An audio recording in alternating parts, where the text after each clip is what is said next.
ከኢቢኤስ ቴሌቪዥን እንደለቀቀና ውጭ ሀገር እንደሄደ ለቻናሌ አዲስ ከሆናችሁ ሰብስክራይብ በፍጹም እንዳይረሳ እንዲሁም ቪዲዮ ላይክ በማድረግ ጀምሩ።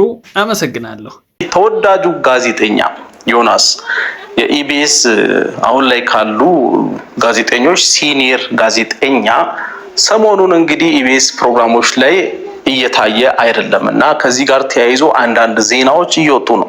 ከኢቢኤስ ቴሌቪዥን እንደለቀቀና ውጭ ሀገር እንደሄደ እየወጡ ያሉ መረጃዎች ያሳያሉ። ዛሬ ወደ እናንተ ይዘንላችሁ የቀረብነው ጉዳይ በኢትዮጵያ ሚዲያ ዘርፍ ውስጥ ትልቅ ቦታ ያለውንና በኢቢኤስ የቴሌቪዥን ጣቢያ ለብዙ ዓመታት እንጫወት በተሰኘው ዝነኛ ፕሮግራም ውስጥ አብሮን የቆየውን የዮናስ ከበደ ጉዳይ ነው። በቅርብ ቀናት ውስጥ ዮናስ ከበደ ከኢቢኤስ ተሰናበተ የሚለው ጥያቄ በፌስቡክ፣ በቲክቶክ እና በቴሌግራም ገጾች ላይ ሰፊ መነጋገሪያ ሆኗል። ይህ ወሬ ከየት መጣ? እውነታውስ ምንድን ነው? የሚለውን ዛሬ በጥልቅ እንተነትናለን። ዮናስ ከበደ ከኢቢኤስ ጋር ያለው ግንኙነት ሲነሳ መጀመሪያ ወደ አእምሯችን የሚመጣው የእሱና የኮሜዲያን እሸቱ መለሰ ልዩ ጥምረት ነው። ሁለቱ በጋራ ሆነው የፈጠሩት እንጫወት ፕሮግራም በኢትዮጵያ የቴሌቪዥን ታሪክ ውስጥ ከፍተኛ ተመልካች ካላቸው ዝግጅቶች አንዱ ነው። ነገር ግን በቅርብ ጊዜያት ዮናስ በፕሮግራሙ ላይ አለመታየቱ ብዙዎችን ጥርጣሬ ውስጥ ጥሏቸዋል። አንዳንዶች ዮናስ ራሱን ችሎ ሊወጣ ነው ሲሉ፣ ሌሎች ደግሞ ከጣቢያው ጋር አለመግባባት ተፈጥሯል ይላሉ። እውነቱን ለመናገር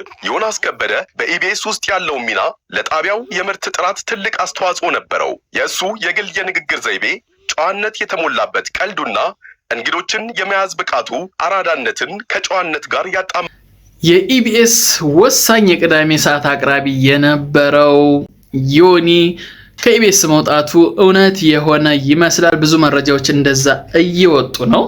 ቻናል 1 ላይ የተፈጠረው እጅግ በጣም አስደንጋጭ የሆነ ሙቭመንት ከኢቢኤስ ጋር ያለውን ፉክክር ለማጠናከር ይመስላል።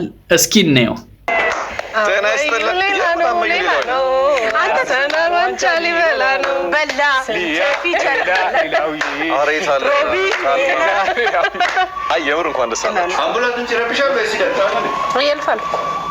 ከልጅነት እስከ እውቀት ከወጣትነት እስከ ጎልማሳነት በጣም አርሰናልን ሲደግፉ ዋንጫ ቢያገኙ